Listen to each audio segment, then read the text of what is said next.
When you hear the music, you know it's either Wednesday or Friday, and by golly, it is not Wednesday. Happy Friday, everybody. From the studios at Grand Forks Best Source, it's time now for your Berkshire Hathaway bi-weekly podcast. Realty expert Adam Helgeson joining us on the show, and he's got a guest with him, too. Photographer Sarah Wagner. We're going to be talking to these two right after this. Real estate can feel a lot like this, but you should expect more when you're buying or selling a home. You should feel taken care of by someone who can turn jitters into someone with the tools and knowledge to help you find the one or sell yours. We'll take it. Someone who can make real estate feel less like that and more like this. That's Home Services. Berkshire Hathaway Home Services. All right, and we are back in your bi-weekly Berkshire Hathaway podcast. Realty expert Adam Helgeson is along with us today, along with Sarah Wagner, photographer. First off, I'm going to go to Adam. How are you, man? Awesome. I just love the fact that Katie's over here acting out the Berkshire commercials as they're going. She's pretty good. Katie, the producer, man, she rocks. Big plans for the weekend? No, not much going on this weekend. I've been goofing off the last couple weekends, so I need to get caught up on the honey-do list. Oh, how long is it? Not very long. Okay. You brought somebody with you today. I did. Yes, my photography expert, the picture extraordinaire. When you're listing a house, if your agent walks in with a cell phone and starts snapping pictures, just fire them. That is, I don't care if it's, a little hole in the wall. You want good marketing pictures. You want to make sure that house is getting, you know what I mean? Showing to its full potential. Yeah, and you can tell the difference when you look at the Berkshire Hathaway stuff compared to other realtors around here.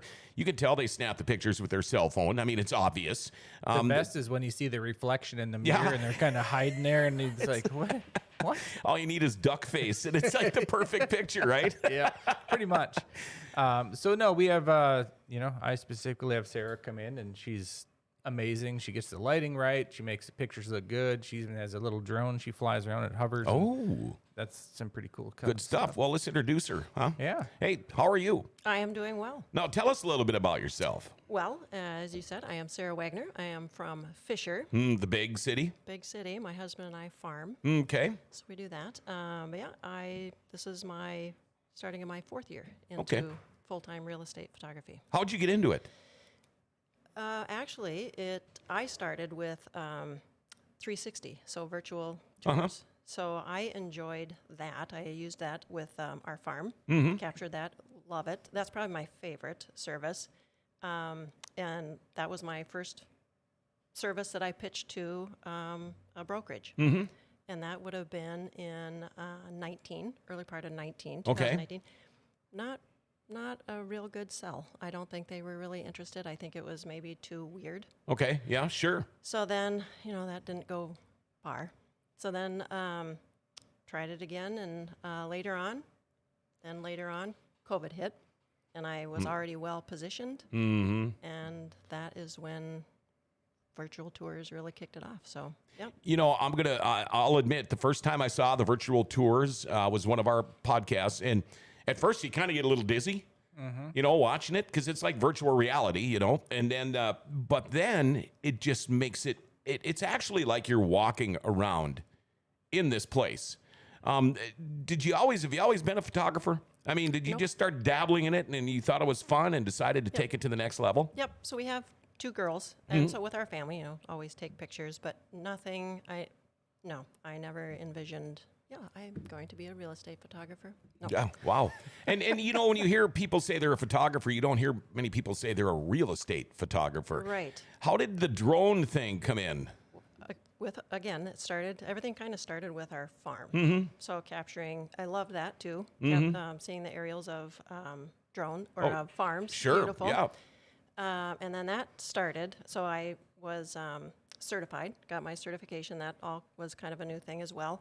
And then when I went into the bank to set up my business account, I had a referral out to another agent to fly ag land. So then that kind of morphed into more into real estate and started with that. So it all is try to be a one-stop shop with aerials, virtual tour, regular photos, video if people want video. Does it cut into your farm time? Nope. Nope. No, You make I'm sure it not- doesn't. I'm not a real big player on the farm. Okay, you're not out there harvesting I'm and a good sport. okay, well, that's a good thing. Yeah. And I can tell you right now, if Adam Helgeson swears by you, she must be pretty good, huh? Yeah. Yeah. Now, how important is it to take the real pictures compared to, like we say, doing it with your cell phone? Oh, it's huge. I mean, I sell probably at least a dozen a year sight unseen, where people are basing their purchase on the pictures and the video tour.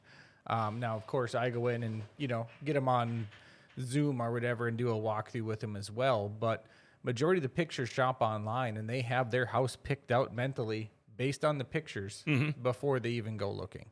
So, I mean, it is imperative to have nice, proper pictures for that listing. I know somebody right now selling a house. They're not using Berkshire Hathaway, which is a big mistake, I think, right away. But when you look at the pictures that I saw on social media of this house, it's basically just pictures of the cuteness. It's pictures of what's in there. Yeah. It makes it look, it's a staged little setup that makes it look like a cute house, but you don't see anything of the house. And that's a huge difference. I mean, all this little cuteness and all these little things and trinkets that you've got, staged around your house, that doesn't stay with a house. What's it Yeah, going to that's look not like gonna when be there. none of Yeah. that stuff is there, And I see that too. Some people go in, take pictures of just random crap. Yeah. Like, oh, look at this clock on the wall. Well, you're not selling the damn clock. You're selling the house. Exactly. So, yes, it drives me insane. So now, Sarah, when you show up at a house, what is one of the first things you do before you start taking your pictures? I mean, I know there's got to be a process. You don't just walk in and start snapping away, do you? Oh, she does research before she even gets to the house. Yeah, I kind of figured that. Yeah, I'm a planner. Yeah? Yep. So it's nice. Not all agents will meet me at the house. I'd say a good portion of them will. And that is nice. I do like to get with the agent and kind of at least do a walkthrough. Sure. So at least I know what I'm going to be capturing. And then gear. I have my gear. I do a blend of pictures. So I try hard to make a fair representation of Sure. the house. Like you guys were talking about with pictures, some of them are dark, so sometimes it's a wrong color, so I try to get them to be accurate. So then what you see is what you're going to get. Right, because a lot of pictures, it doesn't look anything like the picture. Right. Now, do you then get together, say Adam calls you up and say, hey, will you come and shoot some shots here? Do you get together with him then, or does he pretty much just have enough faith in you to say, no, she knows what she's doing. Her pictures are going to be great. Sometimes both. I would say with Adam, for the most part, we both meet at the property, do that walkthrough, and then it's nice if they can just leave. And Sure. I get the Yeah. run of the Right. house. I mean, Get the hell out. Yeah. And- Price goes up if you're watching, Yeah. buddy. yeah. But no, other times if they're busy, then they'll make arrangements with a lockbox or the house is unlocked. And otherwise, it's not a wedding photo shoot. Sure. Houses are houses. You're shooting the space. I'm not shooting trinkets. And so yeah, it's pretty similar to each house. I would imagine as far as photography goes, you talk about like family portraits and photos and things like that. You don't have to tell a kid to be quiet and smile. You can, as long as he gets the heck out of there, Right. you're left alone to do Yep. your job. And Yep. now, do you do other photography, or is this kind of your niche? Nope, this is mostly what I do. I have done a couple weddings, Okay. and that is a beast in and of itself. This is, I feel like, much easier. Like you said, I don't have to pose anybody. Yep. I can straighten out the Kleenex box. But that's about it. Yeah, So and we go through too, and if something needs to get moved, I'll grab it, drag it to the other room. You know what I mean? Let her take the shot, then move it back. Sure. Like dog kennels or something. You don't want that in a shot. Right. So you want to have a proper representation of the room. So, go walk through and shut all the toilet seats. I don't know why people take pictures of bathrooms with the toilet lids Yeah. up. Look, I have a clean toilet. Yeah. Well, and two, going through and, like pictures of the utilities. You know what I mean? Like, hey, this is the furnace. This is, does it have a boiler? Age of the water heater. You know what I mean? Get those in the shots. Because a lot of people don't think of that. They're just looking at the size and the structure and Sure. you know what I mean? But the utilities are important. Well, too. yeah. So, How old's your furnace? How old's your water heater? All those different things. Yep. Did it take you a while to figure this all out? Did you kind of meet with Adam and say, here's what we really want to focus on? Or as you do this, as you get more experience in this, it just kind of comes to you? Or Well, I think it's, like I said, it's pretty standard doing homes. However, like I said, it is nice to meet with the agent because then they can tell you, okay, yep, I want this. Not all agents will want the same, for example, a garage or a storage space. Not all agents want to feature some of those. Some agents want that. So it is nice to meet them ahead of time to go over those, so I don't miss a shot. And it's, can you go back and, yeah. So we've had this conversation before, Adam. It seems to me like you should take pictures for the guys to look at and pictures for the girls to look at, because you mentioned garage. That's one of the first things I'm going to look at. Garage, furnace, things like that. All the other things are the things my wife would want to look at, but it almost should be that way. Have you ever walked into a house to photo or to take pictures of and were just blown away by, like, oh my gosh, I could be here all day? Well, I think it is my depending, spotlight just went out. Did it? I saw a flash. depending on what you would be talking about. Sometimes I have that reaction like, wow, this is an impeccable, pristine house. Sometimes you walk in like, that is not. No. So, yeah. Who would ever buy this? Yeah. Well, I've got some photoshopping to do here. but like Adam said, even in spite of those homes, I think good photos with proper lighting can make that look worse. So I think each home deserves. Yeah, everyone's a little bit different, I would Yep. imagine. So it sounds like you kind of found your niche here. Is this I something enjoy it. you can see yourself doing for a long time? Yeah, I hope so. well, I'm not getting any young. I got to work towards retirement. So. Yeah, I hope so. Otherwise, I got to get a new cell phone. Yeah. No, I enjoy it. Like I said, I've done photography with family for a long time, but I enjoy the process. I enjoy meeting a challenge, because there are some homes where it's like, oh my gosh, colors. Maybe the colors are a challenge, or they have a lot of light, hanging lights or fans. So that's always a challenge because I blend my shots. But no, so it's fun to see what comes out at the end of the process of editing, because I'm not done. Once I leave the property, Sure. I have more work to do. And so I think that's the whole process. I enjoy that. And you picked a pretty good group of people to work with here, Yeah. too, at Berkshire Yep. Hathaway, didn't you? Yes. Yep, they are. Very nice. She's always on time, always professional. She comes and puts on her little booties so she's not tracking dirt to the house. I mean, Oh, it's wow, like the whole bit. the whole bit. It's It feels weird not having them on.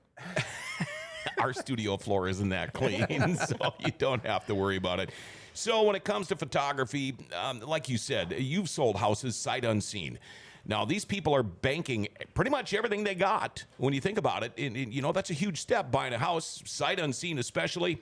But you got to feel a lot better knowing it's really not sight unseen, because you're going to get the right sights.